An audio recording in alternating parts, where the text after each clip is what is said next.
Data ఏమిటంటే, పేతురు మనస్తత్వం ఏంటంటే, ప్రభు మాట కొరకు తన ఆలోచనలన్నీ చంపేసుకుంటాడు. చప్పలు కొడదమ్మా గట్టిగా, హల్లెలూయా.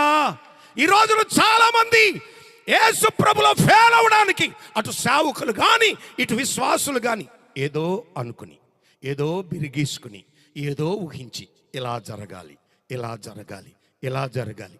ఒకవేళ నీ కుటుంబం కొరకు, నీ పిల్లల కొరకు, నీ ఆధ్యాత్మిక అభివృద్ధి, భౌతికమైన ఆశీర్వాదం కొరకు నువ్వేదో ఊహించి, ఏదో ప్రభువుని అడిగి, ఏదో అడిగి ఇది కావాలి, పర్టికులర్గా కావాలి.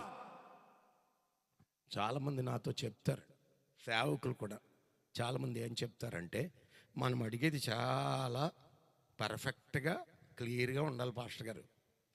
కారణం ఏంటంటే, పాల్ యాంగిచ్చే గారి పుస్తకంలో చదివాను నేను అని చాలామంది అంటారు. ఆయన పాలంగిచ్చావు, నువ్వు పాలంగిచ్చావు కాదు. దేవుడు అందరిని ఒకే యాంగిల్లో ఆయన చేయడానికి ఒక ఆధారాన్ని కోరడు. దయచేసి గమనించాలి. మనం ఊహించిన దాన్ని బట్టి ఆయన చేయడు, మనం కోరుకున్న దాన్ని బట్టి చేయడు. నా దేవుని బిడ్డ, మనము మన కోరికలు, మన ఆలోచనలు స్వార్థ చింతనతో ఉండొచ్చేమో, నీకు లాభము అనుకోవచ్చేమో. నీ క్షేమాన్ని కోరే దేవుడు ఉన్నాడు, నీ క్షేమాన్ని నీకంటే ఎక్కువగా ఆలోచించే దేవుడు ఉన్నాడు. ఒకవేళ కొన్ని పర్యాలు నీకు క్షేమాన్ని ఇవ్వకపోవచ్చు, నీ ఊహలు నీ కుటుంబాన్ని అభివృద్ధి చేయకపోవచ్చు, నీ ఆలోచనలు నీ కుటుంబానికి నిష్ప్రయోజనం కావచ్చు. కానీ దేవుడు ఆలోచించటం ప్రారంభిస్తే, దేవునికి స్తోత్రం, హల్లెలూయా. దేవుడు ఒక కార్యం చేయడానికి బ్రదర్, ఏలియాను ఆధారం చేసుకునో, అబ్రహామును ఆధారం చేసుకునో చేయడు.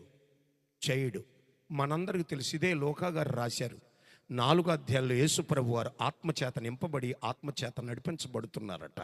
నడిపించబడుతున్న సమయంలో శోధన వచ్చింది, టెంప్టేషన్స్. 3 టెంప్టేషన్స్ వచ్చాయి. మొదటిది ఆకలి, రెండవది అధికారం, మూడవది వాక్యం. మొదటి టెంప్టేషన్ ఏంటో తెలుసా? సాతానుడు వచ్చి అంటాడు, ఇదిగో నువ్వు ఆకలిగా ఉన్నావు కదా, ఈ రాయిని అంటే, సాతానుడు అనేది ఏంటంటే, రాయిని ఆధారం చేసుకుని రొట్టె చేయి. ఎప్పుడైనా గమనించారా? మనం ఆరాధించు దేవుడు శూన్యంలోనే సమస్తము చేస్తాడు. ఈ భూమిని కలుగజేయడానికే ఆధారం ఉంది, ఆకాశాన్ని చేయడానికే ఆధారం ఉంది. అంతేకాదు, ఆకాశంలో నుండి 25 లక్షల మంది భోజనం చేయడానికి ఆహారాన్ని ఇచ్చిన దేవునికి ఏం ఆధారం చేశాడు? చూడండి, సాతానుడు ఒక ఆధారం అంటే, ఈ ఆధారం లేకపోతేనే కానీ నువ్వు చేయలేవు.